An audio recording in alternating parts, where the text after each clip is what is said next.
রমাদান, সিয়াম ও সাহরি বিষয়ক বিভিন্ন প্রশ্ন যেগুলো আপনারা পাঠিয়েছেন তা পর্যালোচনা করার এবং তার উত্তর জানার চেষ্টা করি। আজকেও এ পর্বে আমরা এ ধরনের কিছু প্রশ্ন আলোচনা করব ইনশাআল্লাহ। এই যেহেতু একটা প্রশ্ন হলো সিয়ামের কিছু সুন্নত বলার অনুরোধ। সিয়াম এবং অন্যান্য সকল ইবাদত কবুল হওয়ার জন্য শর্ত হলো তা সুন্নাহ অনুযায়ী পালন করা, রাসূলুল্লাহ সাল্লাল্লাহু আলাইহি ওয়াসাল্লামের শেখানো পদ্ধতিতে পালন করা। মূল ইবাদত পালন করার পদ্ধতি সুন্নত হওয়া প্রয়োজন এবং এই ইবাদতের ভিতরে কোন কোন অন্যান্য অতিরিক্ত কর্ম করা প্রয়োজন এটাও সুন্নাহ থেকে দেখতে হবে। সিয়ামের ক্ষেত্রে রাসূলুল্লাহ সাল্লাল্লাহু আলাইহি ওয়াসাল্লাম অনেকগুলো নির্দেশনা দিয়েছেন যা কোরআন কারীমের নির্দেশনাগুলো আমাদের জন্য ব্যাখ্যা করে।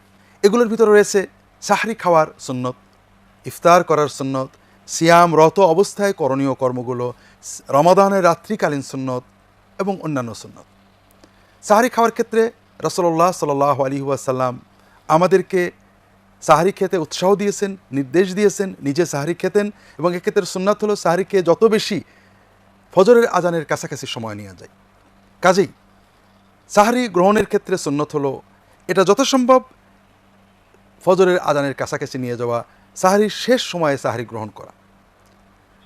ইফতার গ্রহণের ক্ষেত্রে সুন্নাহ হলো সূর্য অস্ত যাওয়ার সঙ্গে সঙ্গে ইফতার করা। আর এক্ষেত্রে দুটো বিষয় আমাদের লক্ষ্য রাখতে হবে। একটা হলো ইসলাম অর্থ আমাদের ইচ্ছামতো মর্জি মতো আল্লাহর ইবাদত করা নয়। ইসলাম অর্থ রাসূলুল্লাহ সাল্লাল্লাহু আলাইহি ওয়াসাল্লামের শেখানো পদ্ধতিতে তার অনুকরণে আল্লাহর ইবাদত করা। আর এজন্যই কোনো ইবাদতের সাথে অতিরিক্ত তাকওয়া, কিছু ভালোবাসা, কিছু আবেগ মিশিয়ে একটু বেশি করে করব এই সুযোগ ইসলামে রাখা হয়নি। সিয়াম রমাদানের 2 দিন আগ থেকে শুরু করব, রমজানের পরেও আরও 2 দিন চালিয়ে দেব। সেহরি আগে থেকে খেয়ে নেব, ইফতার একটু দেরি করে করব, সিয়ামটা আর একটু পোক্তা হয়ে যাক। এই ধরনের তাকওয়া আমাদেরকে রাসূলুল্লাহ সাল্লাল্লাহু আলাইহি ওয়াসাল্লাম অনুকরণ, অনুসরণ এবং তার পদ্ধতিতে আল্লাহর ইবাদতের পথ থেকে সরিয়ে নিয়ে যায়। আর এজন্য রাসূলুল্লাহ সাল্লাল্লাহু আলাইহি ওয়াসাল্লাম আমাদেরকে উৎসাহ দিয়েছেন, নিয়ম বলে দিয়েছেন এবং এই নিয়মে আমাদের ইবাদত করতে হবে। যেমন রাত্রে ইবাদত করা, সালাত আদায় করা আমাদের জন্য গুরুত্বপূর্ণ ইবাদত। ফজরের আজানের পরে আমরা আর কোনো নফল ইবাদত পালন করতে পারবো না। অনেকেই ওই সময় বসে থাকতে হয়, সময় আছে হাতে, ফজরের আজান হয়ে গিয়েছে, ঘুম ভেঙে গিয়েছে, 2 রাকাত সুন্নত পড়েছে, আরও তো কত সময় আছে। না, এর সময় তুমি কোনো নফল ইবাদত পালন করতে পারবে না। দিন তোমার ইচ্ছা অনুযায়ী আল্লাহর ইবাদত নয়। আল্লাহর ইবাদত, সঠিক ইবাদতও রাসূলুল্লাহ সাল্লাল্লাহু আলাইহি ওয়াসাল্লামের নির্দেশনা এবং অনুকরণ, অনুসরণের বাইরে হলে তা ইবাদত বলে গণ্য হবে না। কি দিয়ে ইফতার করব, কি দিয়ে সাহরি গ্রহণ করব, এটাও রাসূলুল্লাহ সাল্লাল্লাহু আলাইহি ওয়াসাল্লাম শিখিয়েছেন। সাহরি এবং ইফতারের ক্ষেত্রে উভয় ক্ষেত্রে স্বাভাবিক খাদ্য, অল্প খাদ্য গ্রহণ করা রাসূলুল্লাহ সাল্লাল্লাহু আলাইহি ওয়াসাল্লামের সুন্নাত। তিনি ইফতারের সময় টাটকা খেজুর, না হলে খুরমা খেজুর, শুকনা পুরানো খেজুর দিয়ে ইফতার করতেন। বেজোড় সংখ্যায় 3-5টা খেজুর তিনি খেয়ে নিতেন। খেজুর না পেলে তিনি পানি পান করতেন। আমরা বাংলাদেশের মানুষ যুগ যুগ ধরে ইফতার করার সময় পানি মুখে দিয়ে থাকি। পানি মুখে দেওয়া এটা আমাদের নিয়ম, অর্থাৎ প্রথমে পানি পান করে ইফতার শুরু করা। এটা রাসূলুল্লাহ সাল্লাল্লাহু আলাইহি ওয়াসাল্লামের সুন্নতের অংশ, অর্থাৎ খেজুর না পেলে পানি দিয়ে ইফতার শুরু করা। তবে আগে আমাদের দেশে খেজুর ছিল না বলে এটাই সুন্নাত ছিল। বর্তমানে বিশ্বায়নের যুগে আমরা বাজারে বিদেশের খেজুর পাই, আরব দেশের খেজুর পাই, আমাদের সামনে খেজুর থাকে, তারপর আমরা পানি দিয়ে ইফতার শুরু করি আগের অভ্যাস মতো। এটা সুন্নাতের ব্যতিক্রম। সুন্নাত হলো আমরা প্রথমে খেজুরের মাধ্যমে ইফতার শুরু করব।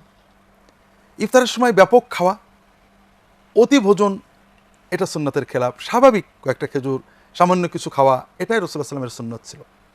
সাহরিতেও একই অবস্থা, রাসূলুল্লাহ সাল্লাল্লাহু আলাইহি ওয়াসাল্লাম অল্প কিছু খাবার গ্রহণ করতেন, স্বাভাবিক। ইফতার এবং সাহরির উদ্দেশ্য এই নয় যে আমরা সারাদিন না খেয়ে থাকবো, এটার পরিপূরক হিসেবে দুপুরে বিকালে যা খেতাম সবগুলো আমরা রাত্রে খেয়ে নেব, এটা আমাদের উদ্দেশ্য নয়। এটার উদ্দেশ্য স্বাভাবিক কিছু খাদ্য গ্রহণ করা যা আমাদেরকে সিয়াম পালনে সাহায্য করবে। ইফতারের সময় রাসূলুল্লাহ সাল্লাল্লাহু আলাইহি ওয়াসাল্লাম মাগরিবকে একটু বিলম্বিত করতেন। অপরদিকে ফজরের ক্ষেত্রে ফজরের সালাত সাহরি শেষ করার অল্প কিছু সময় পরেই আদায় করতেন, এটা বিভিন্ন হাদিস থেকে আমরা দেখতে পাই।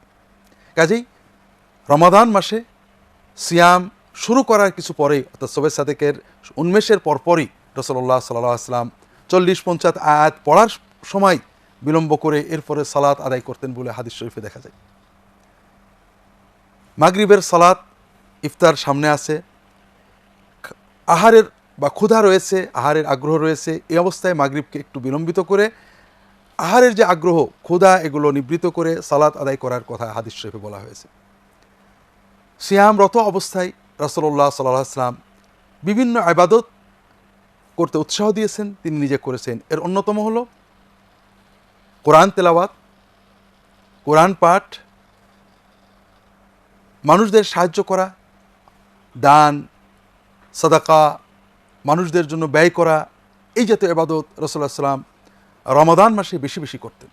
হযরত আব্দুল্লাহ ইবনে আব্বাস রাদিয়াল্লাহু তাআলা আনহু বলছেন, কানা রাসূলুল্লাহ সাল্লাল্লাহু আলাইহি ওয়াসাল্লাম আজওয়াদান নাস ওয়া কানা আজওয়াদা মা ইয়াকুন ফি রমাদান। রাসূলুল্লাহ সাল্লাল্লাহু আলাইহি ওয়াসাল্লাম প্রকৃতিগতভাবেই অত্যন্ত দানশীল ছিলেন, সবাইকে দান করতে, সাহায্য করতে খুবই ভালোবাসতেন।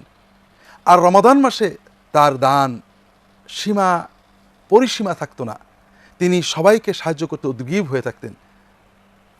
কান্নাহু আর রিহুল মুরসালা, বাতাস যেমন কোনো বাদ মানে না, সবার ঘরে ঢুকে পড়ে, রাসূলুল্লাহ সাল্লাল্লাহু আলাইহি ওয়াসাল্লামের রমাদানের দান এবং সহযোগিতা সবার কাছেই পৌঁছে যেত।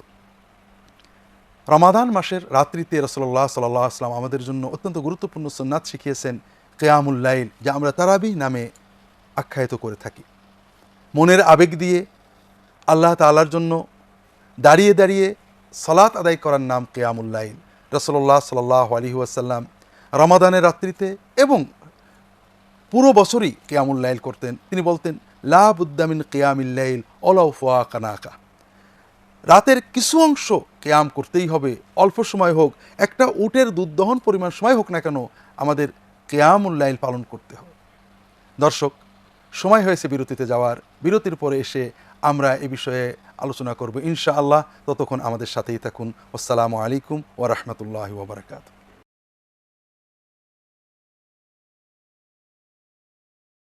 আসসালামু আলাইকুম ওয়া রাহমাতুল্লাহি ওয়া বারাকাতুহু। দর্শক, ফিরে এলাম বিরতির পর। আমরা আলোচনা করছিলাম রমাদানের এবং সিয়ামের সুন্নাত সম্পর্কে। সিয়ামের সময়ে, বিশেষ করে রমাদানের রাত্রিতে কিয়ামুল লাইল রাসূলুল্লাহ সাল্লাল্লাহু আলাইহি ওয়াসাল্লামের গুরুত্বপূর্ণ সুন্নাত। কিয়ামুল লাইল ইশার সালাতের পর থেকে শবে সাদেক পর্যন্ত রাত্রিবেলায় যত সালাত আমরা আদায় করি, ঘুমানোর আগে রাত 9টা, 10টা, 11টা, 12টা, 1টা, 2টো, 3টে, 4টে, যখনই করি না কেন, তা কিয়ামুল লাইল, রাতের দাঁড়ানো বা সলাতুল লাইল, রাতের সালাত নামে ইসলামী পরিভাষায় আখ্যায়িত হয়। তবে যদি এই কিয়ামুল লাইলটা ঘুম থেকে উঠে আদায় করা হয়, তাহলে তাকে বলা হয় তাহাজ্জুদ। তাহলে তাহাজ্জুদও কিয়ামুল লাইল। তবে কিয়ামুল লাইল ঘুম থেকে উঠে বা ঘুম আগে করলে ওই ক্ষেত্রে কিয়ামুল লাইল বলে গণ্য, কিন্তু তাহাজ্জুদ বলে গণ্য হতে হলে ঘুম থেকে উঠতে হবে। কেউ যদি ইশার সালাত আদায় করে 10টার দিকে ঘুমিয়ে পড়েছেন, 11টা 12টায় ঘুম থেকে উঠে সালাত আদায় করেন, এটা তাহাজ্জুদ বলে গণ্য হবে। অন্য আরেকজন, তিনি 11টা 12টা 1টা পর্যন্ত ঘুমাননি, তিনি 12টা 1টার সময় যদি কিয়ামুল লাইল আদায় করেন, তাহলে তা কিয়ামুল লাইল হবে, তবে তাহাজ্জুদ হবে না। কিয়ামুল লাইলকে তাহাজ্জুদ হিসেবে আদায় করতে রাসূলুল্লাহ উৎসাহ দিয়েছেন, কোরআন কারীমে উৎসাহ দেওয়া হয়েছে। রমাদানের রাত্রিতে কিয়ামুল লাইল আদায় করতে রাসূলুল্লাহ সাল্লাল্লাহু আলাইহি ওয়াসাল্লাম বিশেষভাবে নির্দেশনা দিয়েছেন, নিজেও পালন করেছেন। আর যেহেতু শেষ রাতে উঠতে অনেকেই ভয় পান, এজন্য সাহাবীদের যুগ থেকেই কিয়ামুল লাইল, রমাদানের কিয়ামুল লাইল প্রথম রাত্রিতে আদায় করা মুসলিম উম্মার একটা গুরুত্বপূর্ণ সুন্নাহ। এক্ষেত্রে সুন্নাতের নির্দেশনা হলো মহব্বতের সাথে যত দীর্ঘ সময় দাঁড়িয়ে থাকা যায়, দাঁড়িয়ে দাঁড়িয়ে সালাত আদায় করা যায়। আমাদের দেশে দুঃখজনকভাবে কত রাকাত গণনা করা হবে এটা নিয়ে ঝগড়া করে হলেও কত ঘন্টা কিয়ামুল লাইল আদায় করা হবে এটা নিয়ে গুরুত্ব দেওয়া হয় না। অথচ রাসূলুল্লাহ সাল্লাল্লাহু আলাইহি ওয়াসাল্লাম জীবনে কখনো 3-4 ঘন্টার কম কিয়ামুল লাইল অথবা তাহাজ্জুদ অথবা রমাদানের কিয়ামুল লাইল আদায় করেছেন, এটা পাওয়া যায় না। রমাদানে তিনি 3বার বা 3 রাত্রিতে কিয়ামুল লাইল আদায় করেন। 23 রমাদানের রাত্রিতে ইশার সালাতের পর থেকে রাত্রের 3/1 পার হওয়া পর্যন্ত বা মাঝরাতের কাছাকাছি সময়ে, অর্থাৎ আমরা ধারণা করতে পারি রাত 9টা থেকে 11টা 12টা পর্যন্ত 2-2.5 ঘন্টা বা 3 ঘন্টা। 24 রাত্রিতে তিনি জামাতে কিয়ামুল লাইল আদায় করেননি, তারাবি আদায় করেননি। 25 রাত্রিতে তিনি আরও কিছু বেশি সময় মাঝরাত বা তার একটু পর পর্যন্ত কিয়ামুল লাইল আদায় করেন, হয়তো আমাদের সাধারণ হিসাবে রাত 9টা থেকে 1টা পর্যন্ত বা এইরকম সময়। 26 রাত্রিতে তিনি জামাতে কিয়ামুল লাইল আদায় করেননি। 27 রাত্রিতে তিনি কিয়ামুল লাইল আদায় করেন সাহাবায়ে কেরামের ভাষায় হাত্তা খাশিনা আইয়াফুতান আল ফালাহ, আমরা ভয় পেয়ে গেলাম আমরা হয়তো সেহেরি খেতে পারবো না, অর্থাৎ রাত প্রায় 3টা পর্যন্ত। এভাবে আমরা দেখছি যে রাসূলুল্লাহ সাল্লাল্লাহু আলাইহি ওয়াসাল্লামের ন্যূনতম কিয়ামুল লাইল ছিল প্রায় 3 ঘন্টা, আর 27 রাত্রিতে তিনি রাত 9টা থেকে প্রায় 3টা পর্যন্ত দীর্ঘ সময় 5-6 ঘন্টা কিয়ামুল লাইল আদায় করেন। রাসূলুল্লাহ সাল্লাল্লাহু আলাইহি ওয়াসাল্লাম সাহাবায়ে কেরামও দীর্ঘ সময় 3, 4, 5, 6 ঘন্টা কিয়ামুল লাইল আদায় করেছেন। আমরা রাকাত নিয়ে, আনুষ্ঠানিকতা নিয়ে ঝগড়া করি, কিন্তু এবাদতের যে মূল সুন্নাহ, দীর্ঘ সময় দাঁড়িয়ে দাঁড়িয়ে এবাদত করা, এদিকে মোটেও লক্ষ্য দিচ্ছি না। দর্শক, আরও কিছু প্রশ্ন রয়েছে, আমরা সেগুলো পর্যালোচনা করার চেষ্টা করি। এক ভাই প্রশ্ন করেছেন, ইফতারি দ্রুত করা সুন্নত কিনা। বিষয়টা আমরা বিগত প্রশ্নে আলোচনা করেছি। রাসূলুল্লাহ সাল্লাল্লাহু আলাইহি ওয়াসাল্লামের আচরিত এবং নির্দেশিত সুন্নাহ হলো সূর্য অস্ত যাওয়ার সঙ্গে সঙ্গে ইফতার করা, এক্ষেত্রে বিলম্ব না করা। এ বিষয়ক আরেকটি প্রশ্ন, ইফতার করানো, সিয়াম পালনকারী বা রোজাদার ব্যক্তিকে ইফতার করানোর উপকারিতা বা সওয়াব কী হতে পারে, কি আছে? রাসূলুল্লাহ সাল্লাল্লাহু আলাইহি ওয়াসাল্লাম ইফতার করাতে উৎসাহ দিয়েছেন। তিনি বিভিন্ন হাদিসে বলেছেন, যদি কেউ রোজাদারকে ইফতার করায়, ওই ব্যক্তি সারাদিন রোজা রেখে যে সওয়াব পেল, ওই পরিমাণ সওয়াব যিনি ইফতার করালেন তিনি পাবেন। তবে এর জন্য সিয়াম পালনকারী রোজাদারের সওয়াব কমবে না। আমাদের সমাজে অনেক সময় আমরা মনে করি যে কারোর কাছে ইফতার করলে তাকে সওয়াবটা দেওয়া হয়ে গেল, আমার বোধহয় কম পড়ে গেল। আল্লাহ রসুল সাল্লাল্লাহু আলাইহি ওয়াসাল্লাম এ ব্যাপারে বারবার উল্লেখ করেছেন, মিন গায়রি আইয়ুনতাকাসা মিন আজরিহি শাই, সিয়াম পালনকারীর সওয়াব কমবে না, তিনি তার পূর্ণ সওয়াব লাভ করবেন। তবে যিনি তাকে ইফতার করাবেন তিনি তার সওয়াবের পরিমাণ বোনাস হিসেবে লাভ করবেন। কাজেই সাহাবায়ে কেরামের সুন্নত থেকে আমরা দেখি, তারা নিজের ইফতার অন্যকে দিতেন, অন্যের ইফতার নিজেরা নিতেন। যদি আমাদের সুযোগ না থাকে বেশি মানুষকে ইফতার করানোর, আমার ইফতারটা অন্যকে দিলে, অন্যের ইফতার আমি নিলে, আমি অন্তত 2জন সিয়াম পালনকারী, 2জন রোজাদারের সওয়াব পেয়ে গেলাম, তিনিও 2জন রোজাদারের সওয়াব পেয়ে গেলেন। রমাদান মাসে ওমরা পালনের বিধান সম্পর্কে এক ভাই প্রশ্ন করেছেন। হাদিস শরীফে এসেছে, রাসূলুল্লাহ সাল্লাল্লাহু আলাইহি ওয়াসাল্লাম একজন মহিলা সাহাবী, রাসূলুল্লাহ সাল্লাল্লাহু আলাইহি ওয়াসাল্লাম তাকে বললেন, তোমাকে তো হজে দেখলাম না, আমাদের সাথে হজে যাওনি? তিনি বললেন, আমাদের 2টো মাত্র উট, একটা উট নিয়ে আমার ছেলে এবং তার আব্বা আপনার সাথে হজে চলে গেল, বিদায় হজে। আর একটা উট, সেটা যদি নিয়ে আমি চলে যাই তাহলে আমাদের শেষ বন্ধ হয়ে যায়, ফসল হয় না, এজন্য আমি যেতে পারলাম না। রাসূলুল্লাহ সাল্লাল্লাহু আলাইহি ওয়াসাল্লাম বললেন, ইদা কানা রমাদান ফাআতামিরি, যখন রমাদান আসবে তুমি ওমরা পালন করো। ওমরাতুন ফি রমাদান তাআদিলু হাজ্জা, যদি কেউ রমাদানে ওমরা পালন করে, রমাদানে ওমরা পালন করা হজের পরিমাণ সওয়াব পাওয়া যায় তাতে। অন্য হাদিসে আসছে তাআদিলু হাজ্জাতান মাই, যদি কেউ রমাদানে ওমরা পালন করে তবে ওই ব্যক্তি রাসূলুল্লাহ সাল্লাল্লাহু আলাইহি ওয়াসাল্লামের সাথে হজ আদায় করার মতো সওয়াব লাভ করবে। কাজেই রমাদানে ওমরা পালন করা একটা গুরুত্বপূর্ণ ইবাদত। ওমরা সবসময় একটা মুস্তাহাব সুন্নত ইবাদত। জীবনে একবার ওমরা আদায় করা অধিকাংশ ফকির মতে ওয়াজিব ইবাদত, বাকি ওমরা মাঝে মাঝে সুযোগ পেলে আদায় করা নফল ইবাদত। যে কোনো সময় এটা করা যায়, তবে রমাদান মাসে করা এটা অতিরিক্ত সওয়াবের কাজ। শুরু থেকে শেষ পর্যন্ত যে কোনো সময় করলে রমাদানে এই ওমরা আদায়ের সওয়াব আমরা পেয়ে যাব ইনশাআল্লাহ।